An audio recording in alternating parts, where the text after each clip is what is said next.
हिंदुस्तान के सबसे बड़े बैंक फ्रॉड के तथ्य लेकर हम आपके बीच में उपस्थित हैं। लूटो और भगाओ, जनता का पैसा लुटवाओ और फ्रॉडस्टर्स को भगवाओ, ये मोदी सरकार की फ्लैगशिप स्कीम है बैंक फ्रॉडस्टर्स के लिए। हिंदुस्तान का सबसे बड़ा बैंक घोटाला 22,842 करोड़ रुपए का मोदी सरकार की नाक के नीचे और उनकी प्रत्यक्ष और परोक्ष सहमति से घटित हुआ है। 22,842 करोड़ रुपए का। I'll give you all the details. साथियों, 3 तथ्य, इससे पहले कि मैं मेरी बात शुरू करूं, 3 तथ्य इस देश के लोगों को जानना जरूरी है। नंबर 1, पिछले 7.5 साल में मोदी सरकार में 5 लाख, और चौंकिए मत, 5,35,000 करोड़ रुपए के बैंक फ्रॉड हुए। मैं फिर दोहराता हूं, 3 महत्वपूर्ण तथ्य। पिछले 7.5 साल में मोदी सरकार में 5,35,000 करोड़ रुपए के बैंक फ्रॉड्स हुए। पिछले 7 साल में मोदी सरकार में बैंकों ने देश के लोगों की 8,17,000 करोड़ रुपया राशि बट्टे खाते में डाल दी है। तीसरा, मोदी सरकार के 7 साल में बैंकों के एनपीए में 21 लाख करोड़ का इजाफा हुआ है। पिछले 7 साल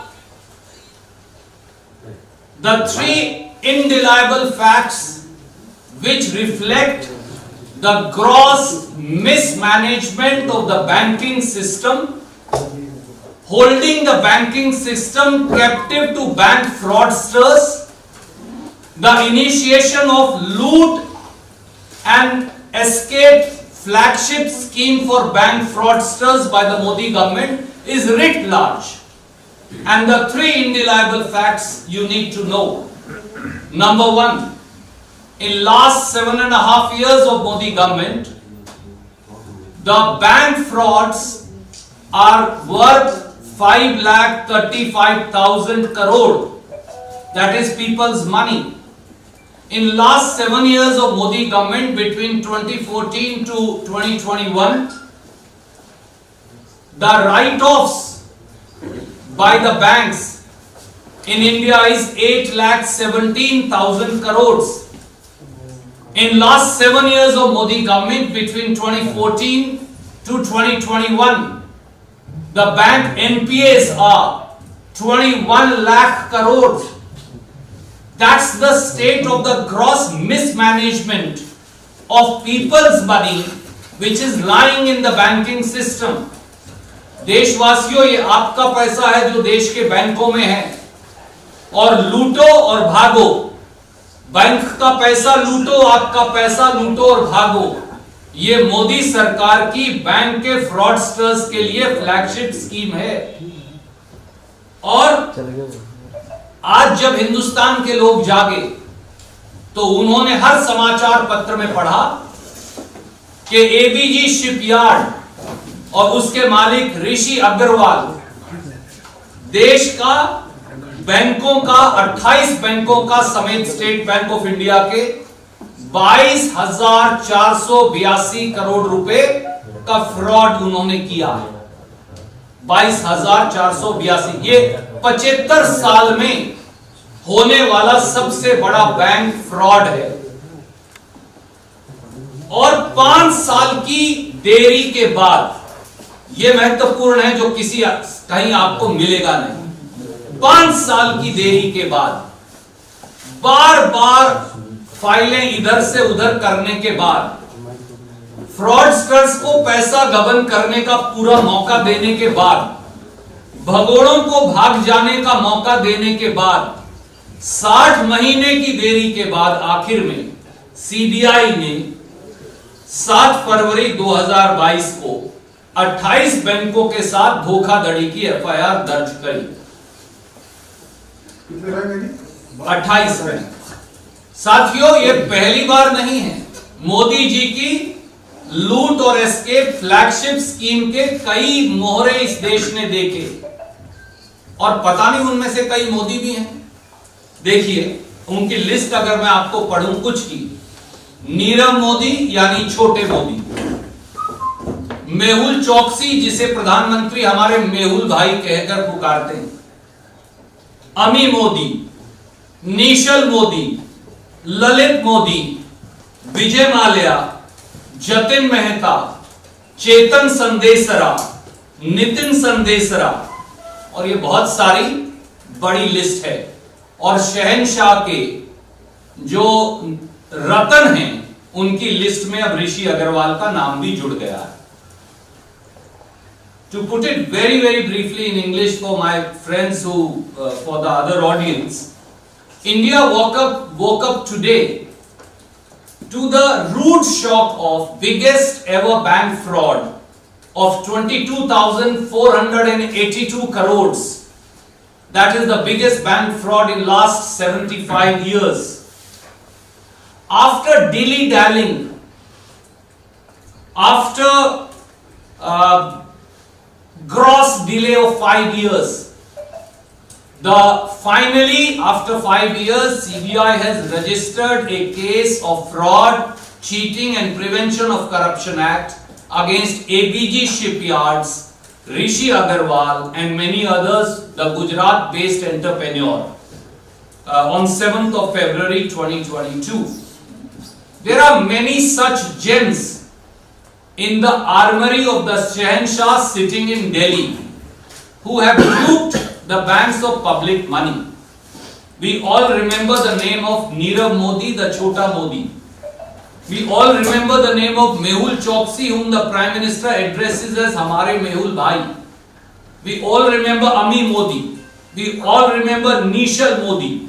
We all remember Jatin Mehta. We all remember Vijay Maल्या. We all remember Chetan Sandesara and many others, and the list goes on.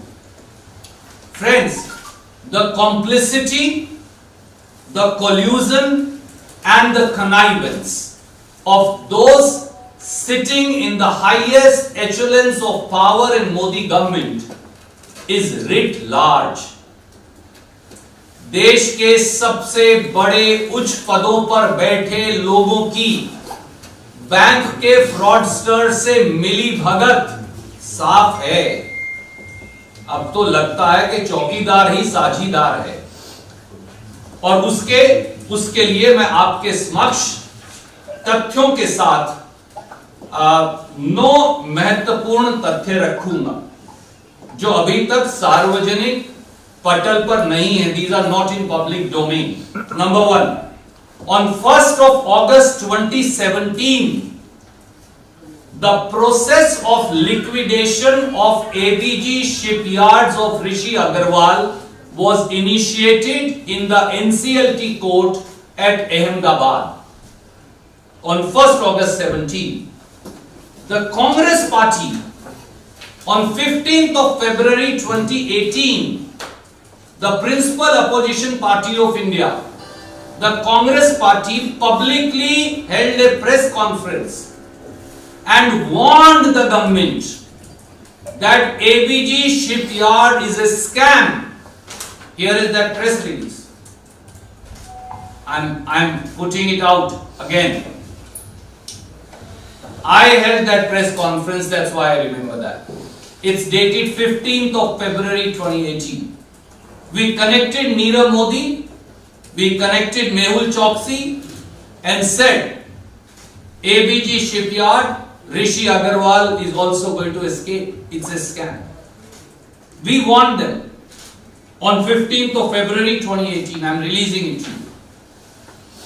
On 19th of June 2019, the loan accounts, the bank accounts of ABG Shipyard, Surat, Gujarat, Dahej, Gujarat, they were all declared as quote unquote fraud. On 19 June 2019, this happened. On 8th of November 2019, State Bank of India, India's lead bank, they write to CBI saying that there is a fraud committed by ABG Shipyard by Rishi Agarwal of Surat, Gujarat, and please register an FIR and take criminal action. Despite this apparent fraud, swindling of public money, written by none less than SBI on 8th November 2019, nothing happens. CBI pushes file back to SBI, SBI pushes file back to CBI, CBI to SBI, SBI to CBI, and Finance Ministry is complicit. Nothing happens. They keep pushing files while public money belonging to people of India gets swindled. लोगों का पैसा लूटा जा रहा था और CBI और SBI पत्र खेल रहे थे एक दूसरे से, ताकि जो बैंक फ्रॉड करने वाले हैं वो देशवासियों का पैसा अच्छे से हजम कर ले। On 25th of August 2020, SBI then files a second complaint to CBI. This is that complaint. I am sending it to you. It's duly received by the CBI. It's all noted here. Which year, sir? On 25th of August 2020. They say, please register an FIR. This is a case of cheating, of fraud, of swindling of public money led by SBI of 28 banks. And the amount is 22,842 crore. CBI still does not act. They wait for a year and a half more.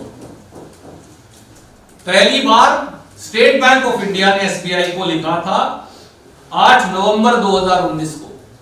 Finance ministry, CBI, home ministry, SBI पत्र खेल रहे थे। दूसरी बार SBI ने लिखा 25 अगस्त 2020 को। इसमें उस पहली चिट्ठी की भी चर्चा है। फिर भी ये पत्र खेलते रहे। फाइनली 7 फरवरी 2022 को 5 साल के बाद ये एफआईआर दर्ज हुई। मैं इसकी कॉपी भी आपको भेज रहा हूं।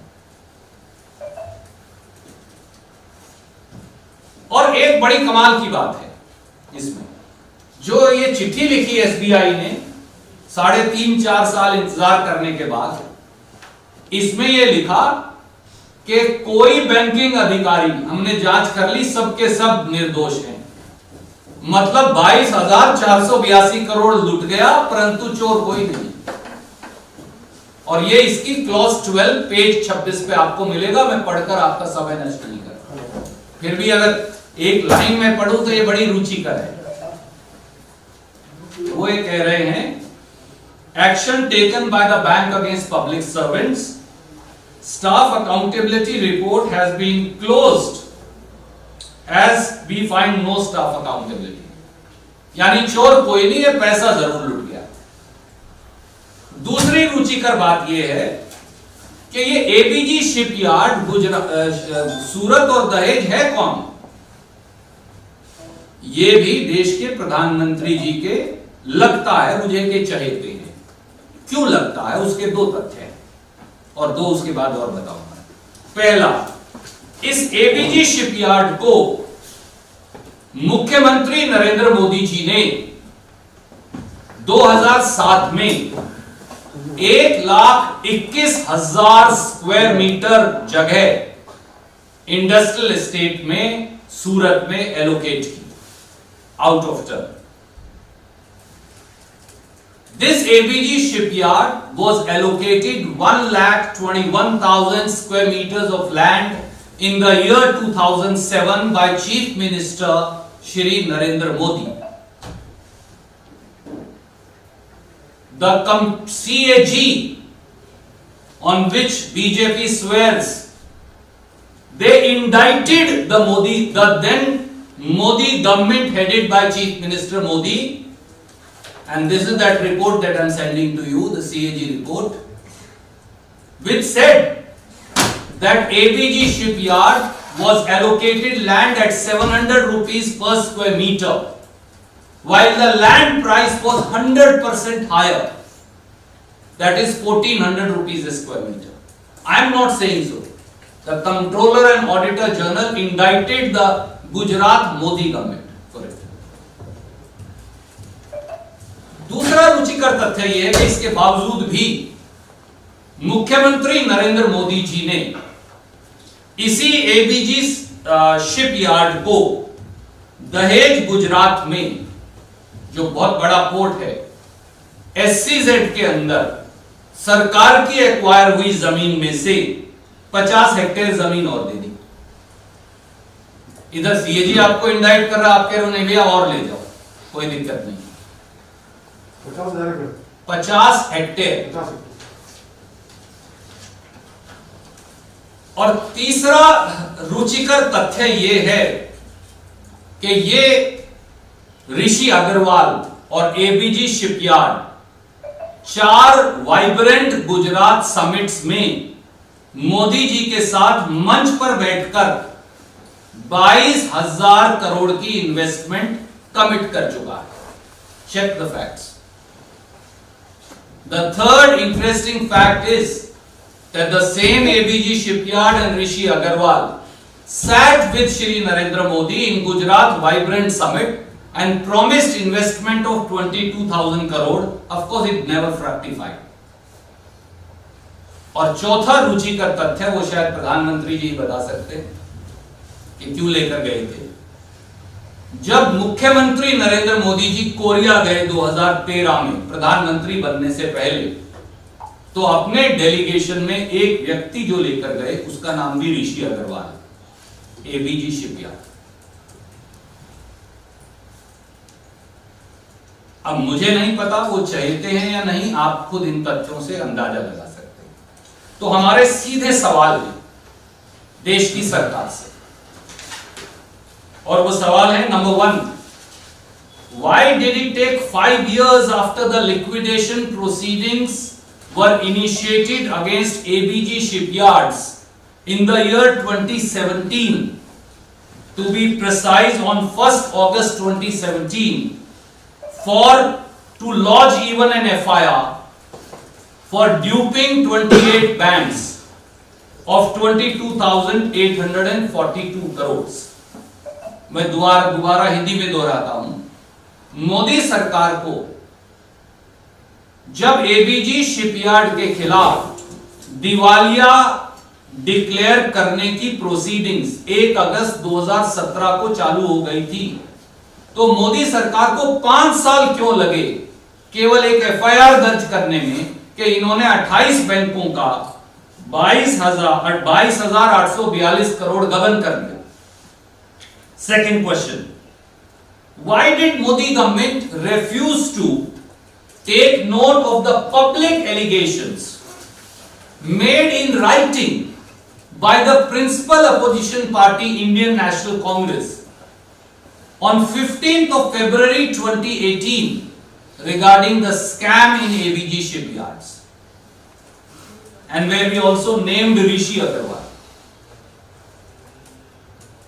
2018 to 2022, my friends, is 4 years.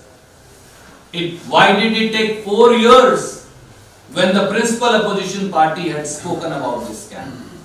Number 3, why did Modi government not lodge, don't believe us, don't believe the Congress party, but why did Modi government not lodge an FIR and take criminal action when the bank accounts of ABG Shipyard of Rishi Agarwal were all declared as fraud on 19th June 2019?